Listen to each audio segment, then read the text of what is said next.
Hi, everyone. Welcome to the Lighthouse Sessions. Today, I'm really excited. Yvette and I have been friends for a while. I think we've been friends since the moment we met. Absolutely. And Yvette is one of my favorite people. We have a lot of fun conversations. Yvette, why don't you introduce yourself and tell my audience a little bit about who you are and what you do?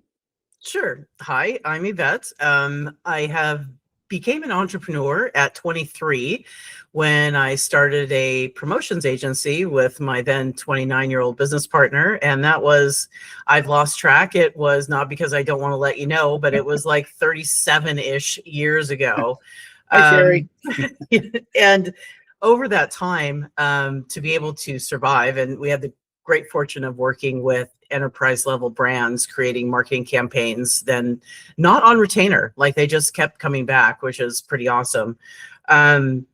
You had to pivot over time. And we did so by integrating new technologies into what our campaigns and fresh ideas all along the way. Well, as you can imagine, 2-3 years ago, that new technology we were checking out was AI. And when we were originally, I checked it out to say, hey, how can we integrate this into one of our campaigns for a client? Hey, can we, build something that would be cool to give away as a lead magnet or whatever? And the next thing I know, I went, wow, this thing is a little more transformational than I expected. And this could very much impact our business and the business of everybody else in the service spaces. So we kind of took a deep dive into it and kind of ignored everybody else and dove into how can this actually be useful and helpful, and how can it drive business outcomes. And we, found some like-minded individuals who were kind of working on the same thing, and we did some collaboration. And the next thing you know, fast forward, we have an AI fluency training that is live, that is eight 1-hour sessions long, that comes with a certification from a third-party nonprofit AI think tank in Washington, D.C. Say that 5 times. And it's designed to help people get AI fluent and cut through so much noise. Jeff, I can't handle the noise. It's the noise, it's the lies, it's like so much. And we are really here to give people a fighting chance. Humanity a fighting chance against the AI bots out there. So we're all about the human AI connection and how you can use your own skills to get a lot better and faster with AI. I know that was long, but that's pretty much it in a nutshell.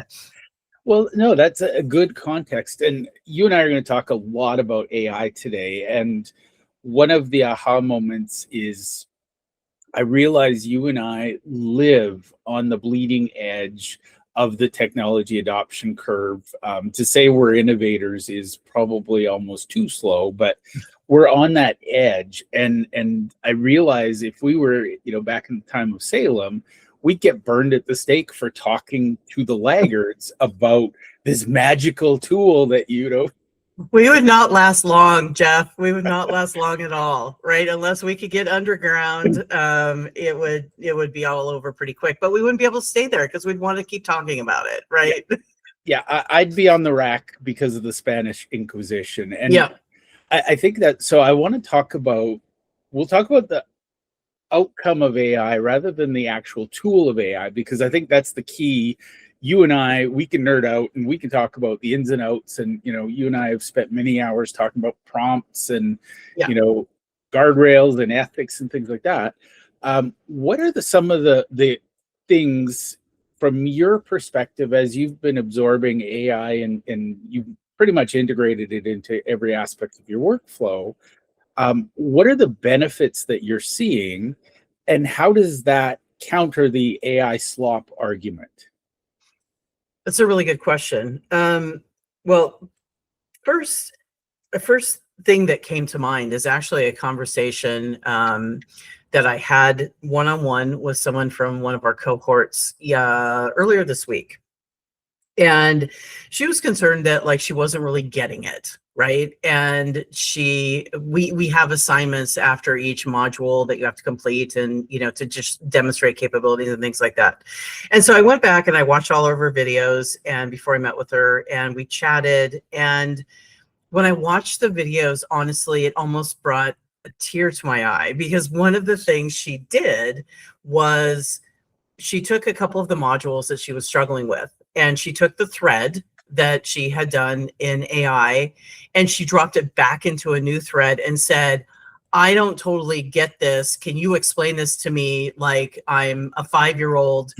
And also, how does it relate to my role as an events manager?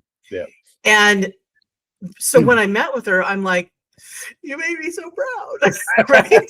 Because like the reason you get AI slop, in answer to your question, is because you're just saying, make me a blog, right? Like make me a thing about whatever, right? Talk about this. And that's not going to get you there. But when you use it to think and to, help you think more critically and push back on it and use it for its capabilities, because it does have a really big brain of knowledge and pattern recognition and all those things, it makes you better at what you do. And so I explained that to her. I'm like, see, what's hard about teaching this, honestly, is that we had to put together a semi-linear path, because that's, so we kind of take people from like, here's what the models do, all the way to here's how you build a pilot program, like legit pilot program with like blockers and like, guardrails and like all that kind of stuff. I'm not going to nerd out on you. And so you can, but okay. But the meta skill is you start thinking, right? You start thinking critically, and you understand, at some point a light bulb goes on and you understand, hey, this thing can really help me in these different ways, no matter, and it depends on your job, because I'm a marketer. So, the answer is always, it depends, right? Yeah.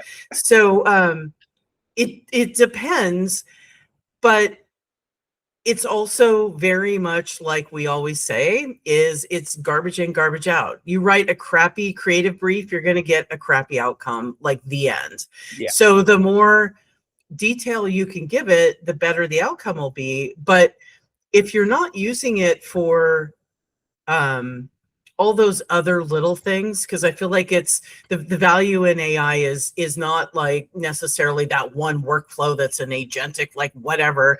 It's all of those little things that you can do with it that, save you 15 minutes because you took a quick picture of something and explained something really quick, to help me understand this easier because I don't totally get it, to I'm making this presentation, I want you to push back on me on, or help me see what this, CFO is going to say about it. What obstacles am I going to have to overcome? So you can prepare better, you can think better. Pretty much everything you do, it can help you do it better. And that sounds like really, hyperbole, and it's hard to keep that line, but it really can do a lot if you're willing to talk to it, but we're all guilty of not doing things that way. Like I find myself sometimes, you're testing something out and you're like, oh, I was working on the AEO grader, right? I did a bad thing. And, HubSpot said, hey, what's your category? What's your thing? And I'm all, I don't know. We do AI services, right? Like I put in something stupid. And it gave me results and it didn't line up. And it was only because I was continuing to talk to, in this case, Claude, about it. Yeah. That I went, oh yeah. Like if I hone this thing in, I'm getting the right results.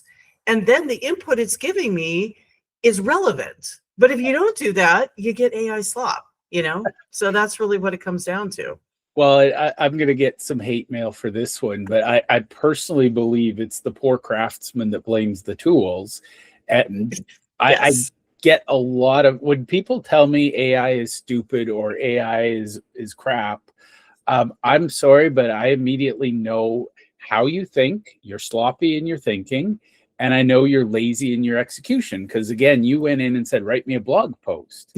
Yeah. Well, garbage in, garbage out.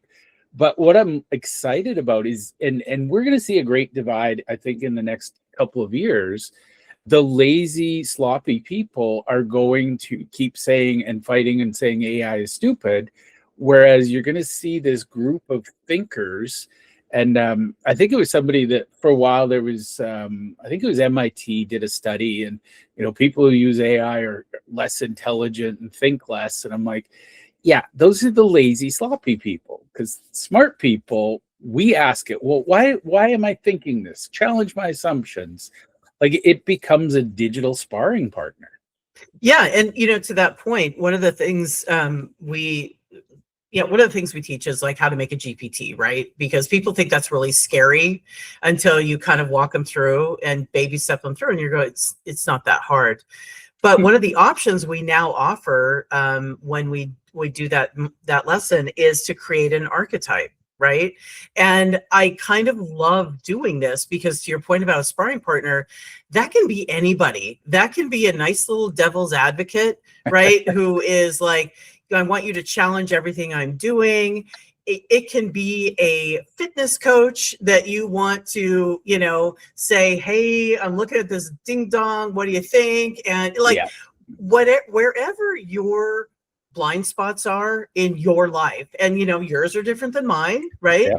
You can create a little, online buddy here for you that will push back on those things or support it if that's what you need. It doesn't matter. But the point is, you can sort of create these entities to help your thinking. And you're absolutely right. I mean, I can't think about, because I don't know what will happen to the folks that aren't really thinkers. I don't know where, I'm not a futurist. I don't know where we're going with that. But those who are willing to think and try and leverage it and are comfortable with an identity shift we're going to see more and more of them crushing it, for sure. Absolutely. I think it'll be like the Renaissance time where, you're going to have the Michelangelos and the Da Vincis, and you're going to have the nameless schmo laboring in the field that nobody knows. Again, I'm going to get hate mail for this one too, but I have two of my favorite custom GPTs. One is Gabriel and one is Lucifer. Of course you do. And they sit on each of my shoulders, and it's funny because they do the exact opposite of what you would. So Gabriel's job is to look for moments where I'm being too kind to myself and I'm giving myself too much credit. And Lucifer's job is to look for areas where I'm not giving myself enough. And it is funny because when I share ideas with them, they debate them. And, again, it's not an agent. I'm not one of those people chasing agents. I'm more practical. But it helps me refine my ideas. And, there's times I throw in, well, what would Socrates think of this? What would Einstein? And, I think most people just, again, write me a blog post. Yeah.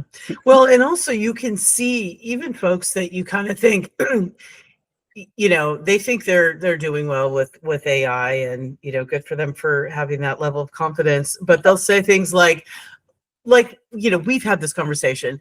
Oh yeah, it's so, nice to me or whatever. It's always saying I'm doing so great. And it's like, well, there is that one setting you can change, right? If you just clicked around in there, there's a thing to say, no, don't be so nice to me. Right. Yeah. So, it's when they develop, as, like I said, my one-to-one person did, that sense of agency, right? It is where they sort of cross over the chasm, and then it's like, okay, because there's no rule book for this thing, right? It was just set out into the wild, Abby, Pandora's box. Yeah, exactly. And Abby, who does these great she does great like AI research stuff. She talks about how the tech bros pretty much just, had this baby and like left it in the woods. Oh, yes. Right. And it's like, that's kind of how, and her whole thing, which I 100% agree with, is like, it's our job to raise this thing, right? Yep. You've got to raise it. You've got to nurture it. You have to tell it what you want, what you don't want, what's good, what's bad, and move it along. But it's got a giant brain of information that can be super helpful if you can tap into that. But you need to guide it, right? Because they just left it. Well, it's funny because I use the analogy of Frankenstein's monster, because the only reason it became a monster is Dr. Frankenstein turned his back on it. Yep. And then it was redeemed when some kind person taught him how to read. And that's the thing. Like, it's the fear of it that is stopping us from understanding the power of it. Yeah. And I think, I look at this in the great inventions like fire, harnessing fire, agriculture, the printing press, the cotton mill. This is going to be the ultimate thinking tool. And the beautiful thing is there's going to be people who are playing with it all day long, and they're going to wonder why nobody's reading their blog post that, it's like saying, make me a cake with nothing but vanilla. After a while, everybody's going to hate vanilla. Well, that doesn't mean cake is bad. Well, and, and there's a whole other, I agree with you wholeheartedly. And, I've had some conversation with folks about how, like, when you look into, and I know these are things, Jeff, but like when you look into these other transformations we've had, right? And I bet this goes back all the way to fire, is that not everybody liked it, right? Like, and, I was talking to some of my colleagues about, cars, right? Cars didn't take off. In part, the first thing they had to do was call it a horseless carriage because people didn't get it, right? Yep. And what does it do? The first thing we have to do is like ground this in something that is understandable to people and relatable, because that's part of what makes it less scary.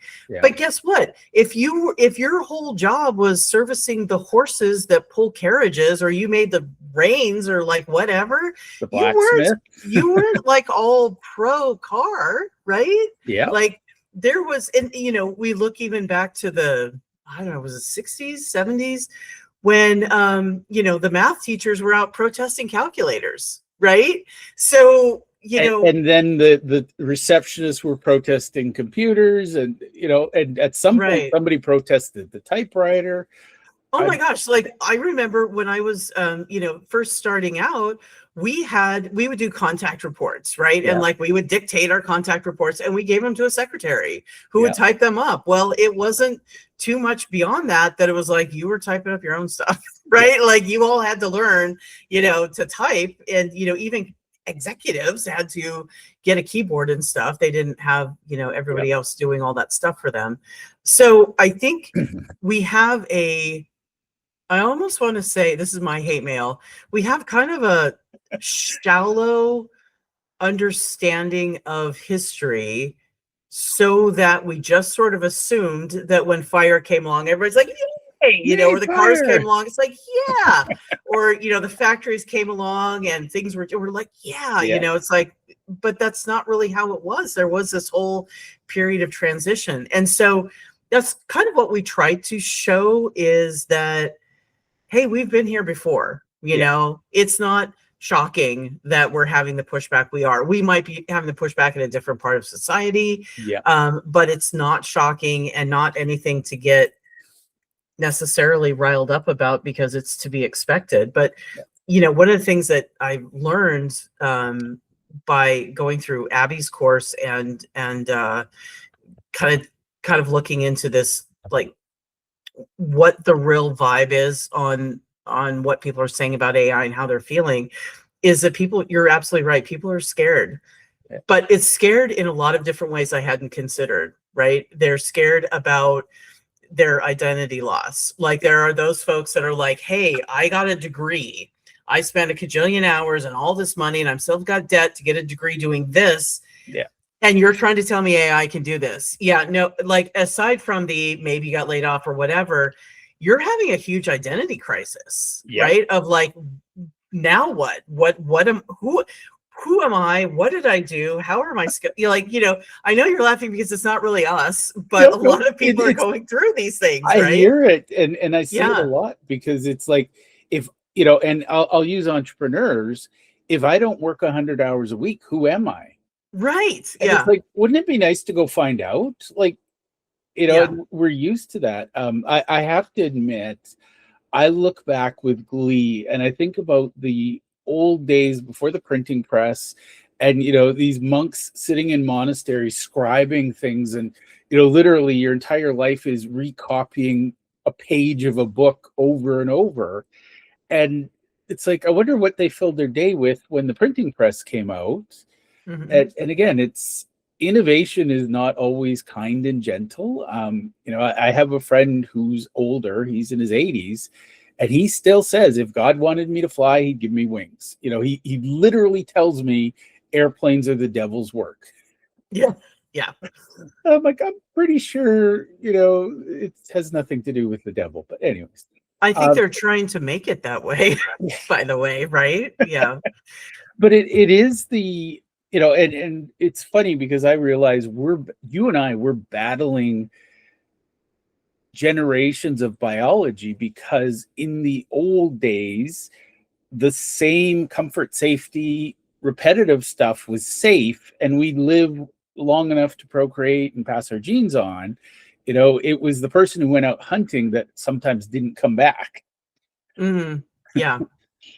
Yeah, and to that point, that is where it is really interesting, because those who cross the chasm, when you go to kind of see their vibe, it's a whole different world, right? It's like they have been enlightened, if you will, and they're like, oh my gosh, it's doing all of these things, even. And it doesn't mean that they're a master expert in all things AI and they have a PhD, but they're making it work for them, and they're seeing the value, and they're like, yeah, this is amazing. But I still say that even though AI adoption is significant, we're in the early, we're not even to early majority. We're still in early adopter phase. Yeah. There's no doubt about it. We are not at like that 18-19% where people are like, oh yeah, I get it. We're so far from there, which is why I'm here, right? Yep. I Yeah. laugh because I have to stop every now and then and remind myself that I'm at the front of the, Yeah. not leading, but I'm at the front. And there's still 90% of the population doesn't even know that the front is moving. Yeah, and that's why, and not to belabor the point, but why it was important to me to figure out a way to hear more of the voices than what's just in LinkedIn, right? Because or even in your network, because we're all talking about the fact that, oh, Google's got a connector to HubSpot now, and how's that going to change, and da da da da.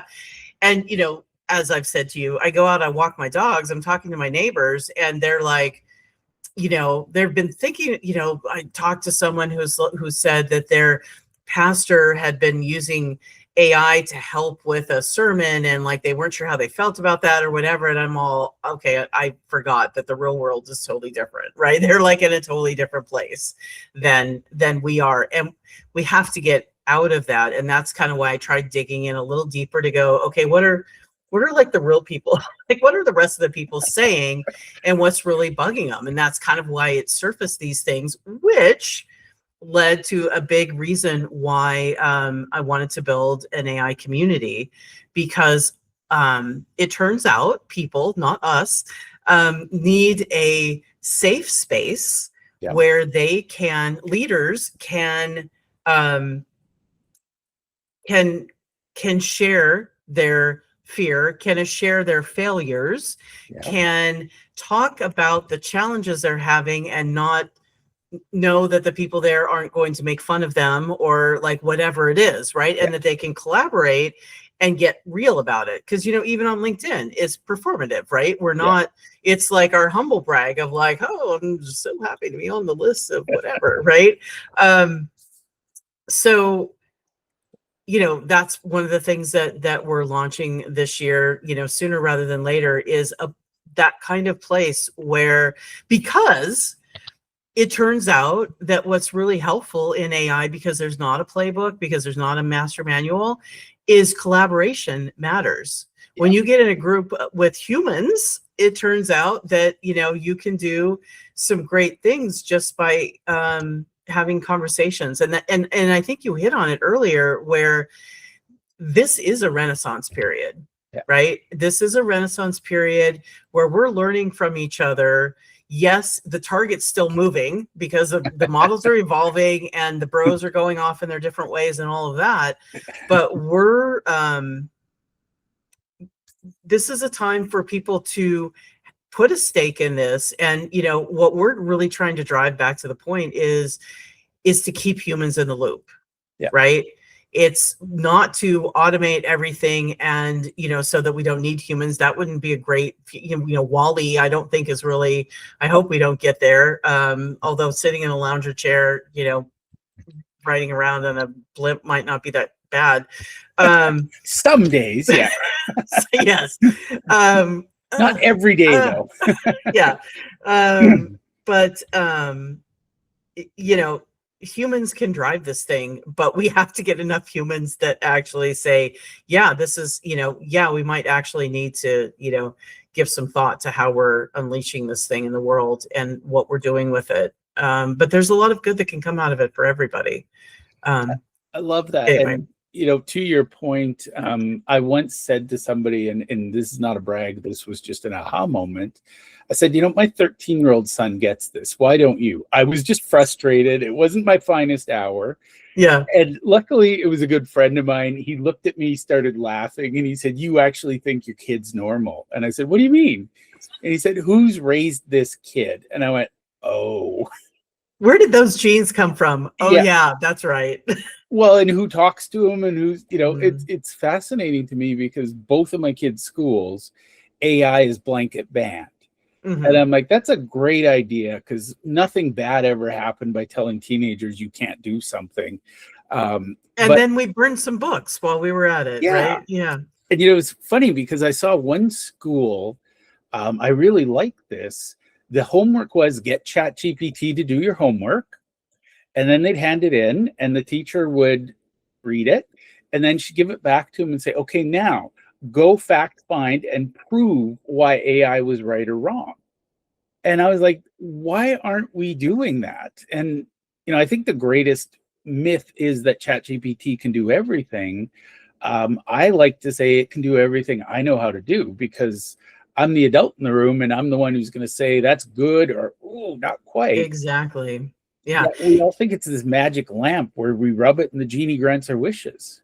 Yeah. And, you know, I was having a conversation with a boomer who was having a little bit of a concern that they weren't really getting it, right? This was another person. And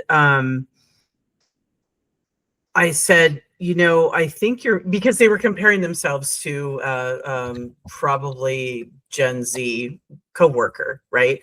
And I said, look, I think what you're missing is that you have the expertise, you have the knowledge to call BS on it. Yeah. You have the ability to push back on it.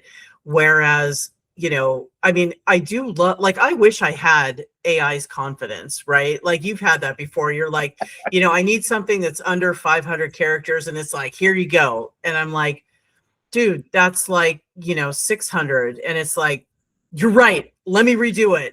I got it this time, right? Yeah. And then you're like, it's still, I'm putting it in and it's like, no, it's still not there.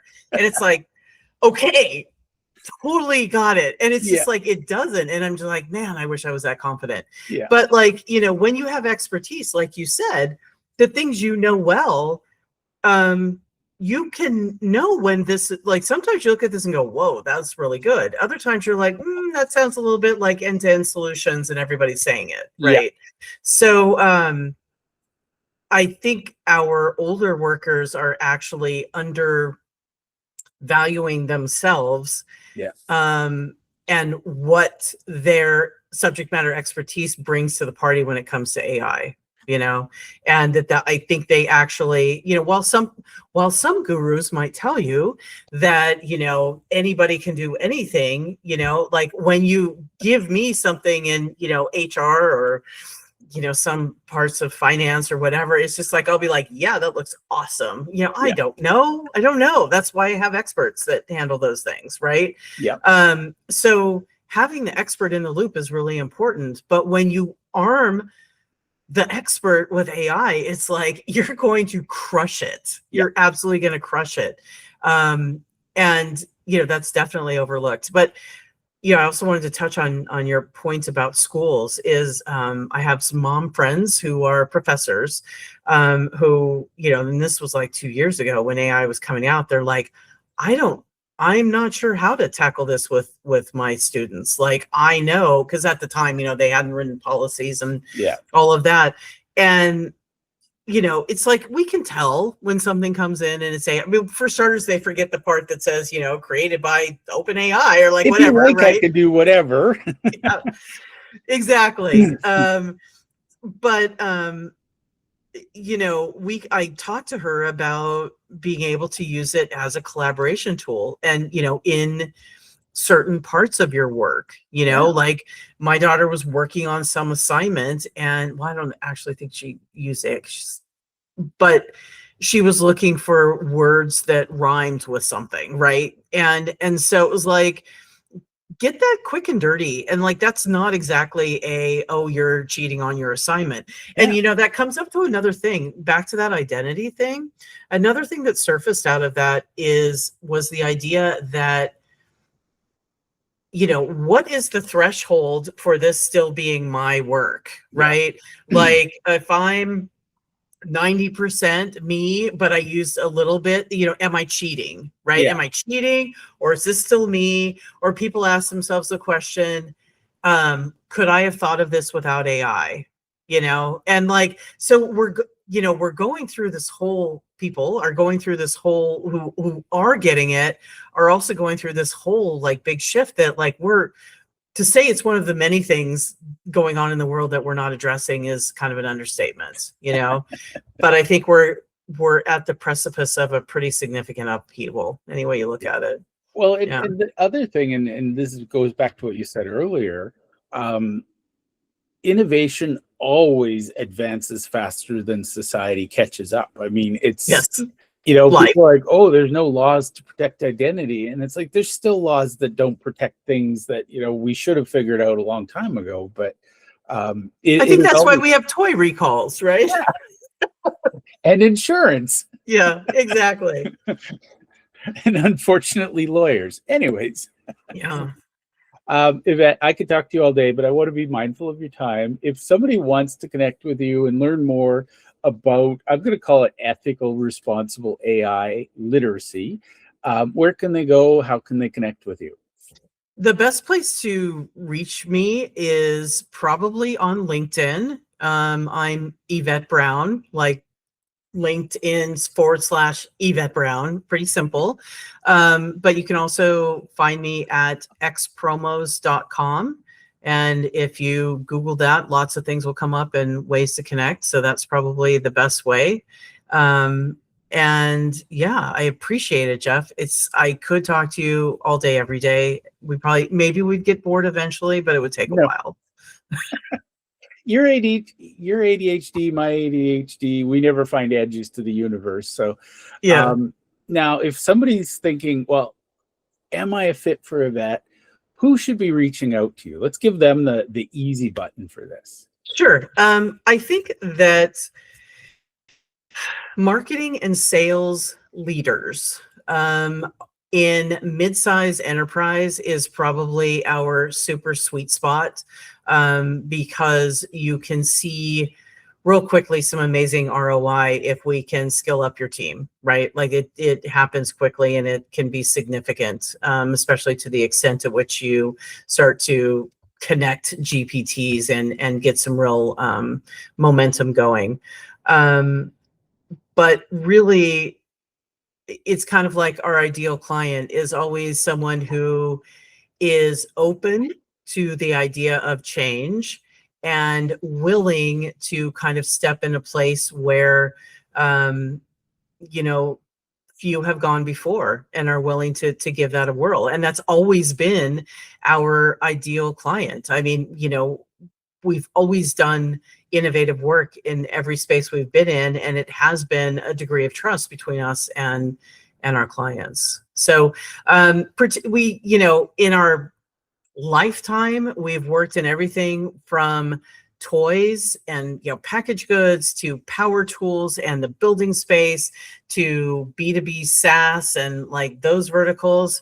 So the vertical doesn't really matter as much as, you know, kind of just having the willingness to see how this can impact your organization and willingness to try. And yeah, that's kind of it. We're coming across folks now that have hired some, you know, AI gurus that shockingly didn't deliver on what they said. So, but in a lot of ways, it's kind of a good place for us because you'll know what sucks, and then we'll talk to you and things will change. So, You know what bad implementation looks like? You've lived it. Totally. All right, Yvette. Well, I want to thank you for hanging out with me and my audience. It's always a pleasure. And if anyone wants, reach out to Yvette. She's as amazing as she seems. So thank you, Yvette. Thank you so much, Jeff. Great to see you.